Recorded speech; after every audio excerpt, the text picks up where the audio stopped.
The way from suffering to triumph. St. James' words of encouragement.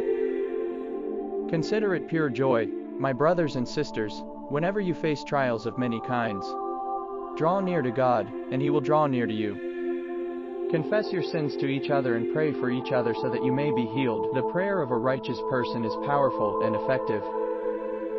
Blessed is the one who perseveres under trial because, having stood the test, that person will receive the crown of life that the Lord has promised to those who love Him. The prayer of faith will save the sick, and the Lord will raise them up, and anyone who has committed sins will be forgiven.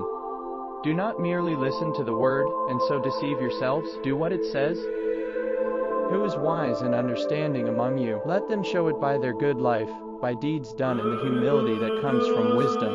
But the wisdom that comes from heaven is first of all pure, then peace-loving, considerate, submissive, full of mercy and good fruit, impartial and sincere. Humble yourselves before the Lord, and He will lift you up. Therefore confess your sins to each other and pray for each other so that you may be healed. But be doers of the word, and not hearers only, deceiving yourselves. Above all, my brothers and sisters, do not swear, not by heaven or by earth or by anything else. All you need to say is a simple yes or no, otherwise you will be condemned. Is anyone among you in trouble? Let them pray. Is anyone happy? Let them sing songs of praise. And the prayer offered in faith will make the sick person well. The Lord will raise them up. If they have sinned, they will be forgiven. Therefore, confess your sins to one another and pray for one another, that you may be healed. The prayer of a righteous person has great power as it is working. You have lived on earth in luxury and self-indulgence. You have fattened yourselves in the day of slaughter.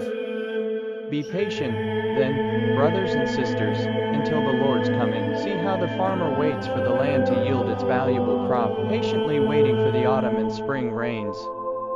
And the fruit of righteousness is sown in peace of them that make peace. Who is wise and understanding among you? Let them show it by their good life, by deeds done in the humility that comes from wisdom. The tongue also is a fire, a world of evil among the parts of the body. It corrupts the whole body, sets the whole course of one's life on fire, and is itself set on fire by hell. In a bustling fishing village lived a man named James, son of Zebedee. He earned his livelihood as a fisherman, casting his nets into the sea alongside his brother, John. One ordinary day, as they mended their nets, a stranger named Jesus approached them with a simple invitation. Follow me. James and John left their nets and their old life behind, becoming disciples of the Messiah. From that moment, James' life took an extraordinary turn. He walked alongside Jesus, witnessing miracles and absorbing His teachings. James was among the privileged few present during the Transfiguration, where Jesus' divinity was revealed on a mountaintop. However, the path of a disciple was not without challenges. James and his brother faced skepticism and hostility, yet their faith never wavered. When they asked Jesus for positions of honor in His kingdom, He gently reminded them of the true meaning of leadership, service and humility. As Jesus' ministry continued, James learned to heal, teach, and preach. Yet, the disciples also faced their darkest hours. James witnessed the agony of Gethsemane and shared in the sorrow of the crucifixion. Despite the grief, the resurrection filled James with newfound hope and purpose. After Jesus' ascension, James embarked on a mission to spread the gospel. He ventured to distant lands,